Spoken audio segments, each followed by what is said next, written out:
Bueno, muy bien. Hola a todos y a todas. Vamos a, en esta oportunidad, hablar de un tema central también en nuestro programa de estudios, que es el tema de los principios del derecho del trabajo, o principios generales del derecho del trabajo. Em, es un tema esencial porque, por un lado, en cuestiones que tienen que ver con la idea del derecho, los principios funcionan como un respaldo, ¿no? Como una cosa fundante que está por detrás del derecho del trabajo, sosteniéndolo, y no solo en el plano de la idea del derecho, de la discusión teórica o la discusión doctrinaria del derecho, sino que también son una herramienta clave y clara para la aplicación del derecho del trabajo, para la aplicación, digamos, en el funcionamiento, en los juicios laborales, en los tribunales, o cuando los abogados piensan un caso. Los principios del derecho del trabajo siempre están ahí detrás, poniendo la norma, ¿no? Poniendo la norma de cómo hay que manejarse en una causa ligada a un litigio, en donde se pongan en juego derechos laborales.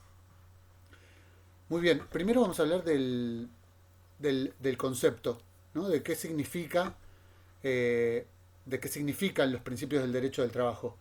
Bueno, los principios del derecho del trabajo, los principios generales del derecho del trabajo son reglas, son ideas esenciales que, que conforman de algún modo las bases del sistema jurídico laboral.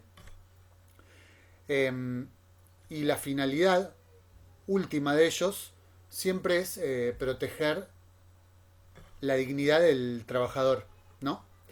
Eh, y esta función última de proteger la dignidad del trabajador se da durante la celebración de un contrato, en el desarrollo de ese contrato, y también cuando el contrato se extingue o se está extinguiendo, ¿sí?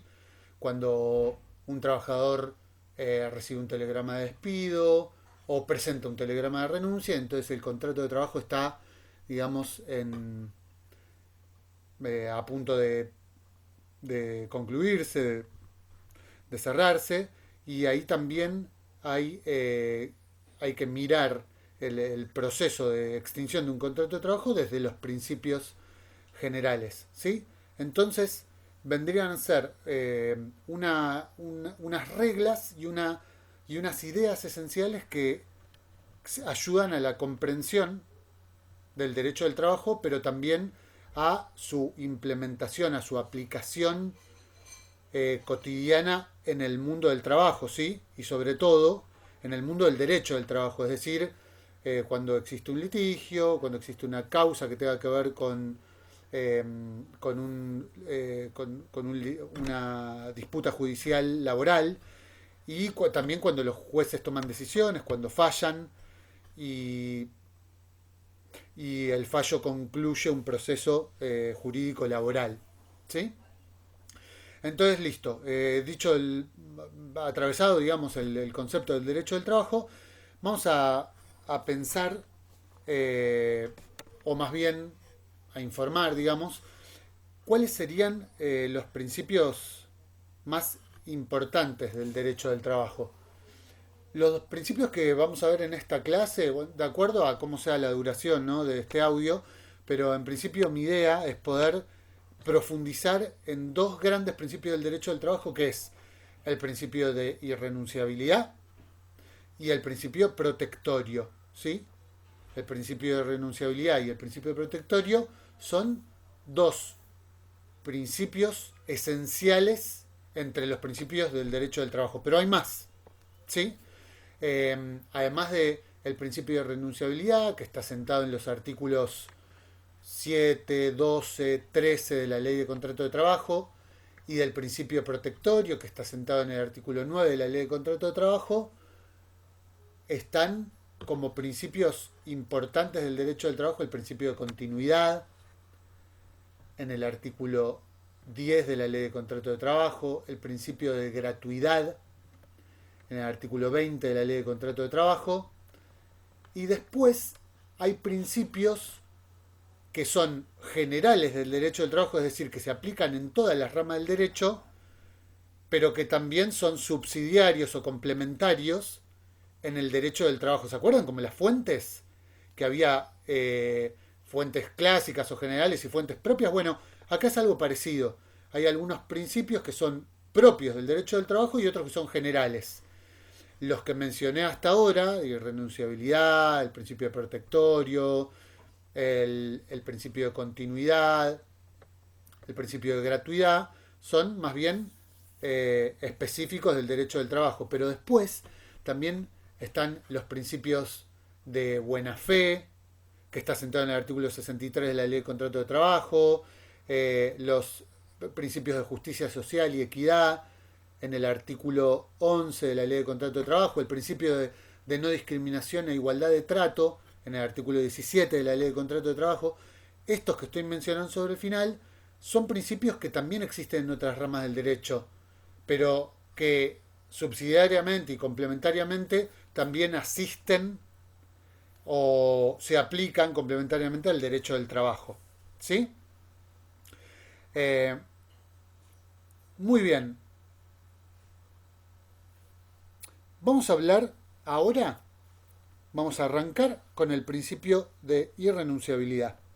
¿Sí? ¿Qué es el principio de irrenunciabilidad? Bueno, el principio de irrenunciabilidad es un principio del derecho del trabajo que lo que hace es buscar, evitar, por todos los medios posibles, a través de diferentes mecanismos, de diferentes formas, eh, esos mecanismos o esas formas, o por lo menos los que vamos a estudiar nosotros, están asentados en el artículo 7, 12 y 13 de la Ley de Contrato de Trabajo. ¿Sí? Hay más artículos de la Ley de Contrato de Trabajo que pueden entenderse como artículos que quedan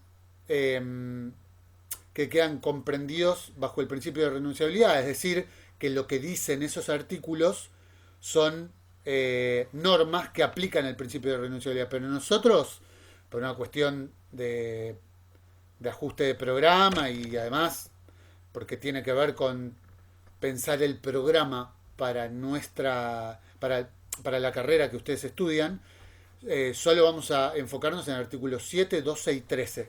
¿Sí? Entonces, principio de renunciabilidad, artículos 7, 12 y 13 de la Ley de Contrato de Trabajo.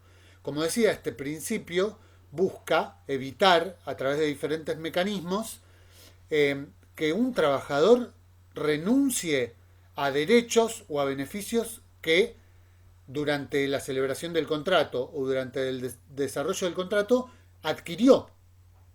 Es decir, repito, el principio de renunciabilidad busca evitar que un trabajador renuncie, es decir, se desprenda de derechos o de beneficios que cuando celebró el contrato de trabajo o cuando se desarrolla el contrato de trabajo, el trabajador adquirió. Entonces, ¿por qué este principio de renunciabilidad busca evitar eso? Que el trabajador renuncie a derechos o beneficios adquiridos. Porque el derecho del trabajo parte de una idea, de una premisa, de una presunción, y es que cuando un trabajador renuncia a un derecho o a un beneficio, lo hace ¿por qué? Porque no tiene mucha capacidad de negociación respecto del empleador, o por ignorancia, porque desconoce la ley, o porque es clara la desigualdad jurídica y económica que hay respecto de quien lo contrata. Entonces, este principio sostiene que si un trabajador está renunciando a un derecho o un beneficio, es por alguno de esos motivos, o porque no tiene capacidad de negociación, lo cual es claro en una relación laboral, o porque ignora la ley de contrato de trabajo y el resto de las leyes laborales, o porque conociendo la ley y conociendo su falta de capacidad de negociación, no le queda otra. No le queda otra que renunciar para conservar el trabajo. Entonces, ahí nos queda claro, de algún modo, que el principio de renunciabilidad es la imposibilidad jurídica, es decir, la imposibilidad legal de un trabajador de privarse por su propia voluntad de ventajas o de beneficios que hayan sido concedidos en el marco del derecho del trabajo, o lo que es lo mismo en el marco de la relación de trabajo. ¿Sí? Veamos qué dice el artículo 7, que es uno de los artículos que vamos a estudiar en relación al principio de irrenunciabilidad. El artículo 7 sostiene, según la ley de contrato de trabajo, las partes en ningún caso pueden pactar condiciones menos favorables para el trabajador que las que están dispuestas en las leyes, en los convenios colectivos del trabajo o en los laudos. Hasta ahí es lo que nos importa del artículo, ¿sí? Después dice que el artículo sostiene que si se celebraran o se acordaran condiciones que son menos favorables que las que figuran en las leyes, que las que figuran en un convenio colectivo de trabajo o en los laudos, entonces esos acuerdos van a ser nulos. ¿Está bien? ¿Y qué significa esto, digamos, en criollo? Bueno, lo que hace está limitando la capacidad de negociación de las partes. Porque el artículo prohíbe que un trabajador y un empleador pacten condiciones de trabajo que son, digamos, menores a las que se fijan en las leyes, en los convenios colectivos. ¿Sí? Centralmente, también menciona los laudos, pero para no marearnos, pensemos en las condiciones que establecen las leyes o los convenios colectivos. Pensemos, por ejemplo, en las escalas salariales de un convenio colectivo. Un convenio colectivo de trabajo, cualquiera sea su ejemplo, no importa qué rama de actividad, el de camioneros, el de trabajadores de la industria petrolera, eh, o, o cualquier otra rama de actividad, empleados de comercio, fijan escalas salariales, ¿no? Un trabajador, de acuerdo al derecho del trabajo, no podría pactar en un contrato de trabajo una suma menor, es decir, celebrar un contrato de trabajo con su empleador por una suma menor a lo que establece el convenio colectivo que tiene que pagarse de acuerdo a su categoría de convenio, ¿no? Recuerdan que los diferentes convenios tienen categorías, ¿sí? Hay empleados administrativos, hay empleados de planta de producción y además de haber esa diferenciación también hay categorías, ¿no? Muchos convenios usan letras, incluso categorías A, B, C, para representar a las diferentes tareas que tienen los operarios, por ejemplo, de una planta de producción. Entonces, un convenio colectivo fija, además de condiciones de trabajo, en muchas ocasiones escalas salariales. De acuerdo al principio de renunciabilidad, nunca un trabajador podría pactar o acordar en un contrato de trabajo cobrar menos que lo que dice el convenio colectivo de trabajo. ¿Por qué? Porque el derecho del trabajo, según el principio de renunciabilidad, entiende que ese acuerdo sería automáticamente nulo. ¿Sí? No tiene ninguna validez para la justicia laboral o para el derecho del trabajo. Entonces, de hecho, un trabajador puede entrar a trabajar, supónganse que estamos hablando de una planta de producción, una fábrica que no tiene mucha presencia del sindicato, que no hay comisión interna. Entonces un trabajador podría entrar a trabajar por un sueldo menor que el que figura en el convenio colectivo. Y sí, en los hechos puede suceder. Sabemos que en la realidad muchos empleadores eluden los convenios colectivos de trabajo, pero para el derecho del trabajo, ¿tiene alguna validez eso? No. Entonces, si algún día ese trabajador está en un juicio laboral porque denunció su contrato de trabajo, porque lo despidieron o renunció, no importa, pero entra en juicio laboral con su empleador, el derecho del trabajo, es decir, en la causa, el juez va a reconocer que iba a tomar como legalmente válido que cobraba menos? No, no lo va a tomar como legalmente válido y va a implicar para el empleador que, que automáticamente en el marco de la causa el juez va a entender que se le pagó menos que el convenio colectivo y va a tener que obviamente pagar todas las diferencias que haya tenido el salario real del trabajador y el salario que figura en el convenio colectivo de trabajo. Bueno, así funciona el principio de renunciabilidad, ¿sí? El artículo 7, entonces, volviendo al mismo, digamos que establece que las partes no pueden fijar condiciones menores que las que figuran en la ley o el convenio colectivo de trabajo, y si las pactan van a ser automáticamente nulas, ¿sí? Así como vimos el ejemplo del convenio colectivo de trabajo, de la categoría salarial del convenio colectivo de trabajo, podríamos hablar de una condición legal en vez de una condición de convenio. Por ejemplo, la ley de jornada de trabajo. Un trabajador podría acordar con un empleador trabajar más que lo que permite la ley de jornada laboral, es decir, 8 horas diarias con posibilidad de extenderlo a 9, eso dice la ley de jornada laboral. Y en realidad en los hechos sucede, pero para la justicia laboral y para el derecho del trabajo, acordar esa condición va a ser considerado automáticamente nulo porque es violatorio de una norma legal. Así como que te paguen por debajo del convenio colectivo de trabajo es violatorio del convenio colectivo de trabajo, y entonces trabajar en esa condición o haber acordado un acuerdo de trabajo en esa condición está violando lo que se llama el orden público laboral y automáticamente es nulo, según el artículo 7 de la ley de contrato de trabajo, ¿sí? Vamos ahora al artículo esencial del principio de renunciabilidad, que es el artículo 12. Y si me dan un segundito, voy a ir hasta ese artículo en la ley, así se los puedo leer. Muy bien. ¿Qué dice el artículo 12?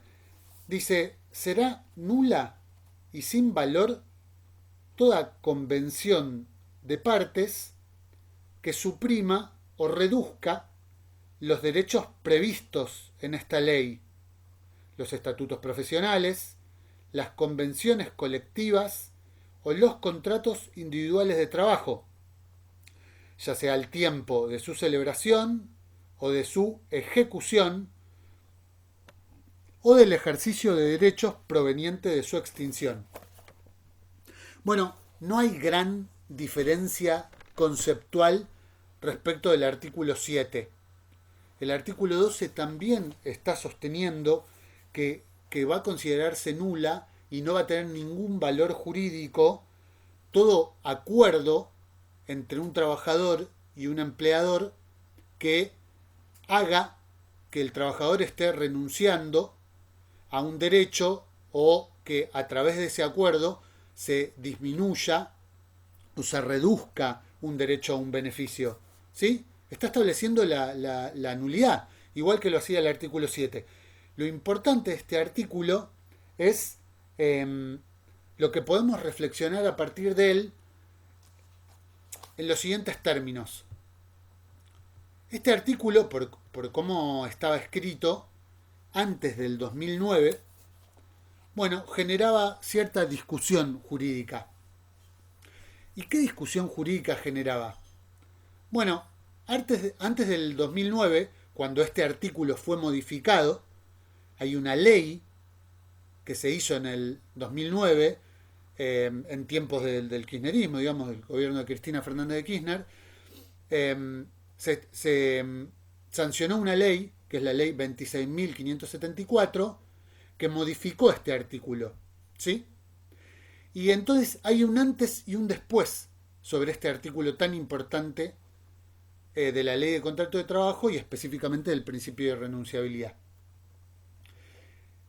según la formulación que tenía el artículo antes del 2009, entonces se discutía en el ámbito del derecho del trabajo, o sea, a través de los doctrinarios, digamos, los, los tipos o las tipas los académicos, digamos, que saben de derecho del trabajo, que trabajan en el ámbito universitario y académico, y también en el ámbito de la jurisprudencia, es decir, de los fallos judiciales en los juicios laborales. En todos esos ámbitos, doctrinario y jurisprudencial, digamos, se quedaban en claro que había varias posiciones respecto de este artículo. Estoy hablando de antes del 2009, porque a partir de la modificación de esa ley que les dije, la ley 26.570, hay un antes y un después para este artículo. Antes del 2009 quedaban claros por lo menos 3 posiciones. Escúchenme bien porque es muy importante. Había una posición que se llamaba posición amplia o rígida. Según esa posición, todos los derechos eran irrenunciables y nada podía renunciarse. Ningún derecho y ningún beneficio, no importa de dónde provenga y cuál sea, podía renunciarse. ¿Sí? Escuchen bien las posturas porque después en todo caso vamos a ir a los ejemplos. Había una segunda postura que se hacía llamar postura restringida o flexible, que sostenía que sí podía renunciarse a ciertos derechos, pero no a los derechos que provienen del orden público laboral, es decir, a los derechos que surjan de las leyes, de los convenios colectivos de trabajo y de los estatutos profesionales o de los laudos, ¿sí? Si los derechos o los beneficios para un trabajador surgían de la ley, del convenio colectivo, de los laudos, de los estatutos, entonces esos no se podían renunciar. Pero esta postura dejaba abierta la puerta a que si vos tenías un beneficio que venía del contrato laboral, ojo, no de la ley, ni del estatuto, ni del convenio, sino solo de tu contrato individual, entonces ahí sí podías renunciar a un derecho que hayas adquirido. ¿Sí? Según esta postura. Ahora, había una tercera postura que no era ni la amplia o rígida, ni la restringida o flexible. Esta tercera postura, igual que la segunda, decía: si el derecho viene del derecho o el beneficio viene de una ley laboral, por ejemplo la ley de contrato de trabajo, la ley de riesgo del trabajo, la ley de jornada de trabajo, si el derecho viene de un convenio, un estatuto, bueno, si el convenio viene de lo que llamamos el orden público laboral, el derecho o el beneficio, perdón, quise decir, viene de cualquiera de esas fuentes, es decir, del orden público laboral, entonces los derechos son irrenunciables. En ese sentido, era igual a la segunda postura, o postura restringida o flexible. Pero lo que decía es que si un derecho venía del contrato individual del trabajo, entonces vos sí podías renunciar, pero podías renunciar a cambio de negociar ese derecho que te están recortando por otro. ¿Sí? Y ahora sí vamos a tener que ir a un ejemplo, pues si no les va a resultar muy difícil su comprensión. Bueno, supongamos que un trabajador está trabajando en determinada empresa, ¿no? Y le pagan de acuerdo a lo que dice su convenio colectivo de trabajo para su categoría, ¿sí? Es decir, no solo le pagan, lo que dice su convenio colectivo, sino que le pagan más. Supongamos que para su categoría laboral, el trabajador dice que tiene que cobrar, supongamos, 35.000 pesos. Pero su empleador, cuando lo contrató, por el motivo que sea, no importa cuál, el salario que le ofreció es mayor. Es de 40.000 o 45.000 pesos, si quieren. ¿Sí? Estamos en un supuesto. Entonces, por supuesto, el trabajador entra a trabajar en esas condiciones y le resultan favorables, porque no solo le pagan el mínimo que propone el convenio colectivo, sino que le pagan más, para lo cual la ley no establece ninguna pauta. Siempre que pagues más de lo que dice la ley o el convenio colectivo, entonces para la ley y para el derecho del trabajo es fabuloso. El empleador y el trabajador siempre tienen libertad para acordar por arriba de lo que dice la ley o el convenio colectivo de trabajo. Los que no tienen libertad es para arreglar por debajo de lo que dice la ley o el convenio. ¿Sí? Así que fabuloso, le pagaban 45.000 pesos a este trabajador, estaba chocho por digamos, la remuneración que recibía. Ahora, después de 2 años de trabajar, el empleador lo llama a una reunión y le comunica que por determinadas condiciones del mercado o determinadas condiciones económicas o porque determinados clientes de su cartera de clientes de la empresa, digamos, perdió trabajo porque no le van a comprar el producto o por el motivo que sea, chicos y chicas, no importa el motivo, le comunica que le va a tener que pagar menos durante determinado tiempo o definitivamente le va a tener que pagar menos.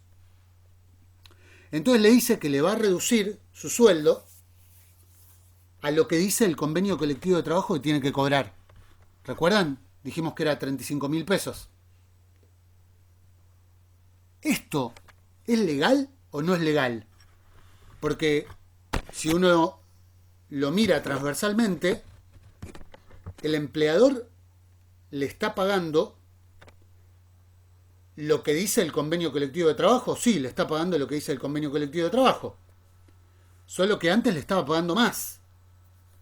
Entonces, ¿se le permite al empleador tomar esa medida y al trabajador aceptar un recorte de su sueldo y por lo tanto un renunciamiento claro a un derecho adquirido?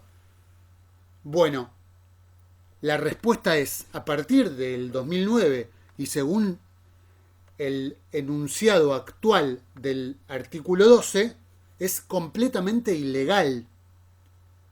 Ningún derecho y ningún beneficio, ya sea que provenga del convenio colectivo de trabajo, de las leyes, de los estatutos profesionales o del contrato individual de trabajo, como le pasaba a este trabajador, que lo habían contratado por 45.000 pesos, ningún derecho es irrenunciable. Ningún derecho es irrenunciable. El trabajador bajo ningún concepto podría aceptar la reducción salarial. Ahora, antes del 2009 y de esta modificación del artículo 12, esto era, en la doctrina y en la jurisprudencia, discutible, porque había jueces y había fallos que, de acuerdo a las 3 posturas que señalé, permitían, por un u otro motivo, renunciar a ese derecho, ¿sí? Es decir, jueces y también doctrinarios en la discusión académica que decían que eso era legal, porque no se estaba violando el convenio colectivo de trabajo. Ahora, a partir de la modificación del 2009, entonces eso es completamente ilegal y el principio de renunciabilidad sostiene a todas luces que bajo ningún concepto podría aceptar esa reducción salarial. Ahora bien, hasta el 2009, como les decía, y de acuerdo a la segunda postura que les señalé, bueno, el derecho sí era renunciable. Y entonces el empleador, existía la posibilidad de que algún juez interprete que el empleador sí le podía reducir el sueldo a 35.000 pesos. Y de acuerdo a la tercera postura que les señalé también, porque de acuerdo a esa postura, entonces podía aceptar que se le reduzca el sueldo a 35.000 pesos y negociar con el empleador algún otro beneficio, por ejemplo, que se aumente su tiempo de vacaciones o algún beneficio en el horario de trabajo. Es decir, de acuerdo a la tercera postura, se podía negociar la pérdida de un beneficio por otro. Ahora bien, a partir del 2009, toda esta discusión es estéril porque bajo ningún concepto podría renunciar. Ahora ustedes me dirán, ¿por qué es importante estudiar esto? Si a partir del 2009, bueno, ya no se puede renunciar a ningún beneficio, a ningún derecho, venga de donde venga el beneficio del derecho. Y bueno, porque hubo intentos de reforma laboral hace muy poquito tiempo, hubo intentos de reforma laboral que buscaban volver a modificar el artículo 12 y por lo tanto hacer posible de nuevo esta discusión doctrinaria y jurisprudencial donde podía existir la posibilidad de que un trabajador tenga que, que un juez o que alguna interpretación doctrinaria entienda que esa reducción salarial era legal. Bueno, bien, habiendo dejado en claro el principio de renunciabilidad y la modificación realizada sobre él en 2009 y las posibles interpretaciones que tenía hasta el 2009, eh, vamos a hablar sobre una cuestión que figura en el comentario del artículo 12, en el comentario hecho por Grisolia, por nuestro autor, el autor que estudiamos, y tiene que ver con diferentes situaciones en donde se aplica una excepción al principio de renunciabilidad, es decir, situaciones que son situaciones propias de la vida laboral en las organizaciones y que sí configuran una posible excepción al principio de renunciabilidad, es decir, donde sí el trabajador podría llegar a renunciar por voluntad propia a un derecho y eso considerarse legal. Son situaciones muy particulares y de algún modo están contempladas en la ley y por eso es que por eso se configuran como excepción, ¿no? Hay varias, pero nosotros vamos a enfocarnos en tres, también por una cuestión de programa, de tiempos y demás. La primera de ellas es la transacción, la segunda que vamos a ver es la conciliación y la última, la renuncia.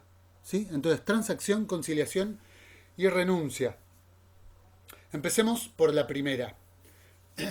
La transacción es una situación contractual, es decir, la realidad es que es un contrato.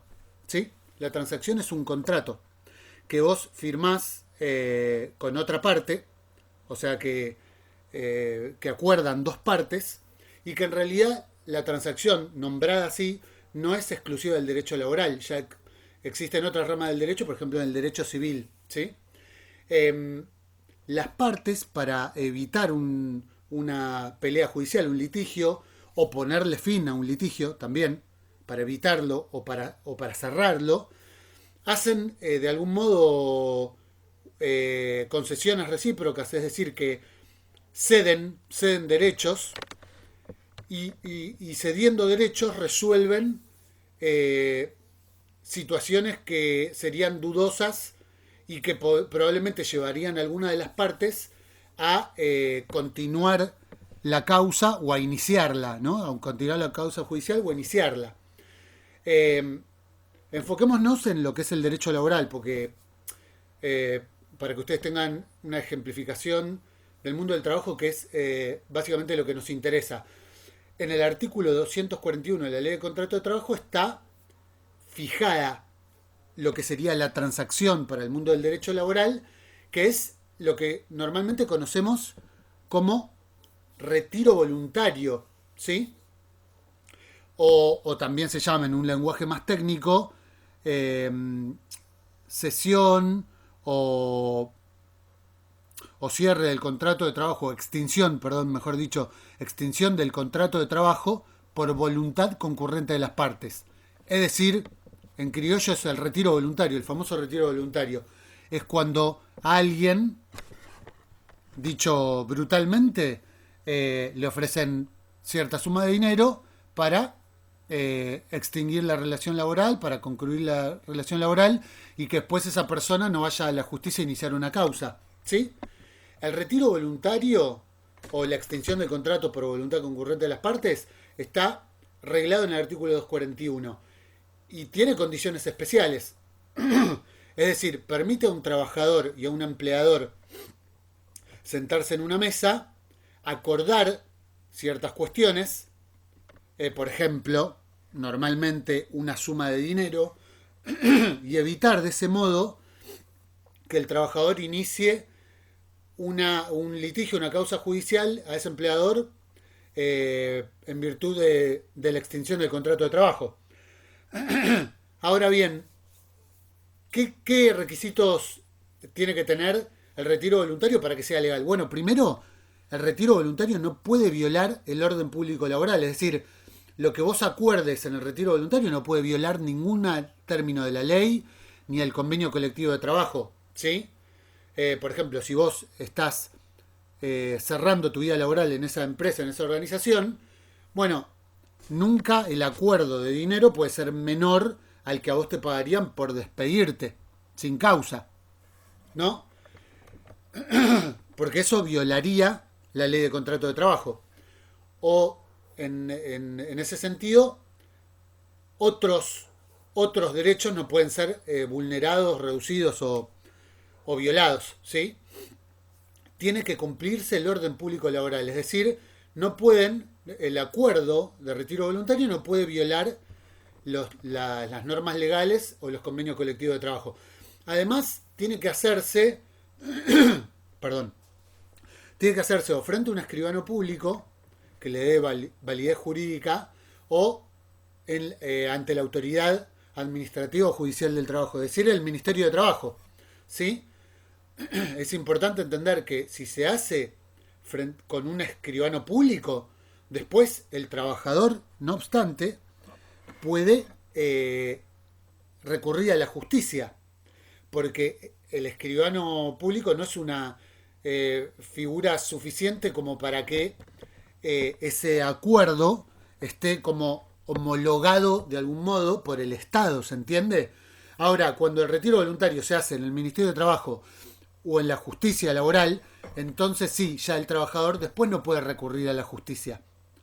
¿Se entiende? Entonces, en el retiro voluntario se establecen ciertos acuerdos de dinero o de beneficios, en general es de dinero, una suma de dinero, que cierra la posibilidad, si se hace en el Ministerio de Trabajo o en la justicia laboral, cierra la posibilidad de que después del trabajador apele a un abogado y diga, bueno, quiero iniciarle una causa a mi empleador por tal motivo, ¿sí? Entonces, el retiro voluntario, es la primera, digamos, excepción al principio de renunciabilidad. La segunda es la conciliación. La conciliación es parecida a la transacción o retiro voluntario en el ámbito de trabajo. Es parecida, solo que el acuerdo entre el trabajador y el empleador se da con un mediador, ¿sí? La conciliación se da con un mediador. Entonces, evidentemente, las partes, en el caso del mundo del trabajo, el trabajador y el empleador, no pueden llegar por sí mismos a un acuerdo y necesitan de alguien que medie y que haga de tercero y que el tercero proponga fórmulas conciliadoras que los ayude a cerrar el litigio o evitarlo, ¿no? Entonces, este mediador y las partes llegan entre los tres a un acuerdo y ese acuerdo también tiene que reunir algunas condiciones, ¿sí? Por supuesto, el acuerdo tiene que reflejar una composición justa de los intereses y los derechos de las partes. No puede violar el orden público laboral, igual que el retiro voluntario, no puede violar ni las leyes ni los convenios. Tiene que estar homologado por la autoridad, ya sea por el Ministerio de Trabajo o por la Justicia Laboral, y cuando se da en esos términos, tiene la fuerza de una sentencia judicial, es decir, la conciliación tiene la misma fuerza que si un juez hubiera dado una sentencia en la causa, ¿sí? En la causa que hubiera existido si no hubieran conciliado, ¿me explico?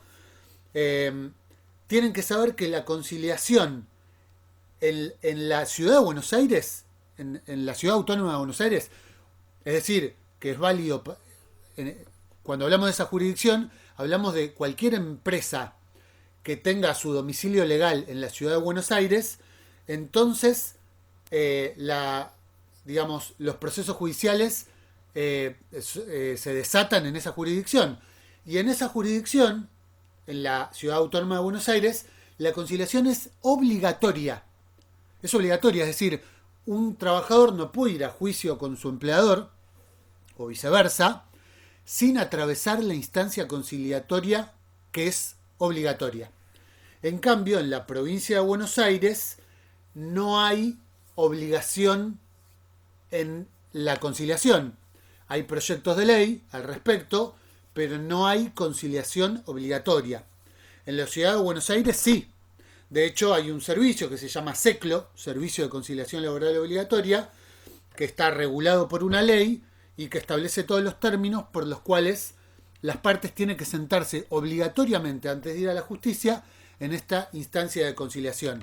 Por supuesto que la conciliación puede no funcionar, puede no darse un acuerdo aunque haya un mediador, y por supuesto al final de ese camino, si no hay acuerdo conciliatorio, entonces las partes todavía tienen la instancia judicial, es decir, el juicio laboral para concluir, digamos, la historia.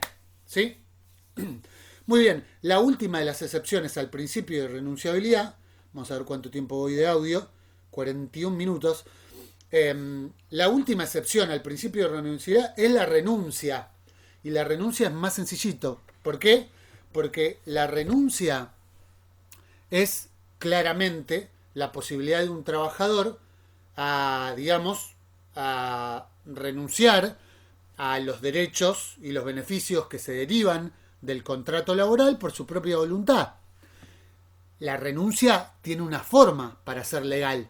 Un trabajador no puede renunciar, decir, bueno, a su empleador decirle, bueno, renuncio y mañana no vengo más, sino que tiene un formato legal, ¿sí? Está asentado en el artículo 240 de la Ley de Contrato de Trabajo, y el requisito formal esencial es que la comunicación de la renuncia sea fehaciente.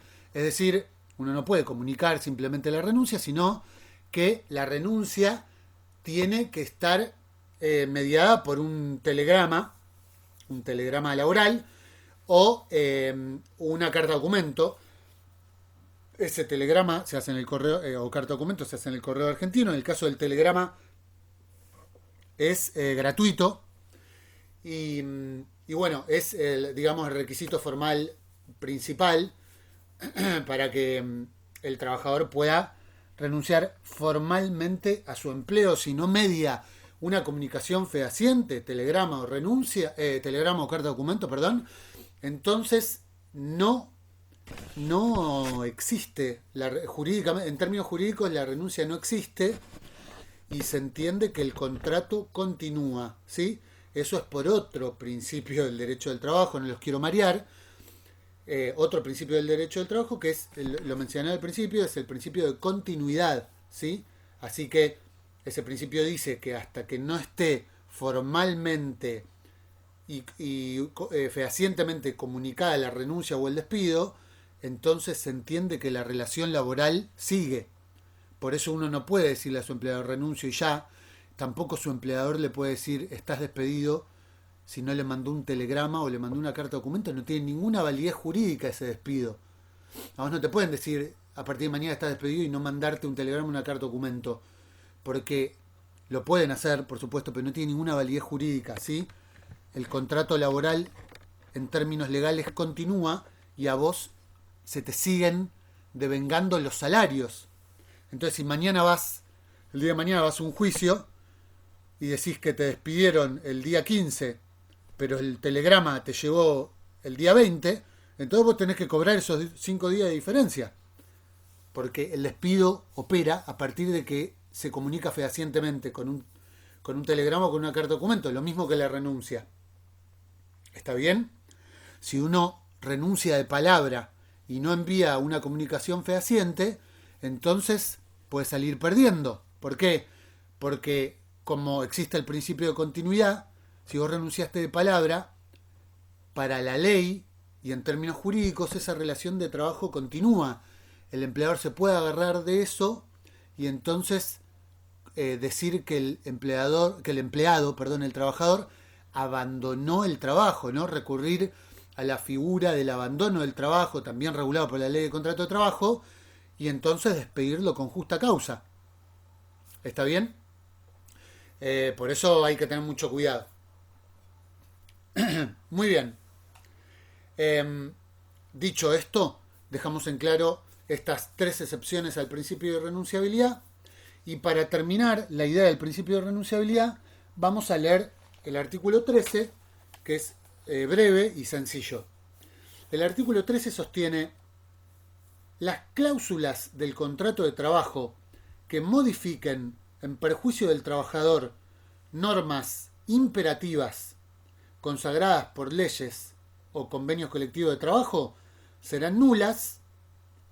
Hasta ahí no hay nada que no hayamos hablado hasta ahora, pero escuchan el final. Y serán consideradas sustituidas de pleno derecho por estas. Es decir, cuando se acuerda en el contrato de trabajo un sueldo, un horario de trabajo, es decir, un derecho o beneficio que reduzca los términos que propone la ley o el convenio colectivo de trabajo, eso es considerado nulo y automáticamente reemplazado por lo que efectivamente dicen las leyes o los convenios colectivos de trabajo. ¿Está bien? Al principio di un ejemplo en donde decía: no hay ninguna validez en un contrato de trabajo en donde se acuerda un salario menor al fijado por el convenio colectivo de trabajo. Si ese contrato de trabajo algún día está en un juicio, el juez automáticamente va a considerar que el trabajador desde el día 1 estuvo contratado por la cifra que dice el convenio colectivo y queda totalmente nulo el salario menor que había acordado. ¿Se entiende? Eso va a tener muchas implicancias para el empleador porque va a ser condenado y va a tener que pagar la diferencia salarial, amén de todas las otras cosas que tenga que pagar por otros motivos que se incluyan en la condena. ¿Está bien? En el fallo judicial. ¿Sí? Entonces el artículo 13 aclara que quedan sustituidas las normas nulas o los acuerdos del contrato nulos por los acuerdos válidos que vengan de la ley o por los derechos y beneficios que sí son válidos que vienen de la ley o del convenio colectivo de trabajo.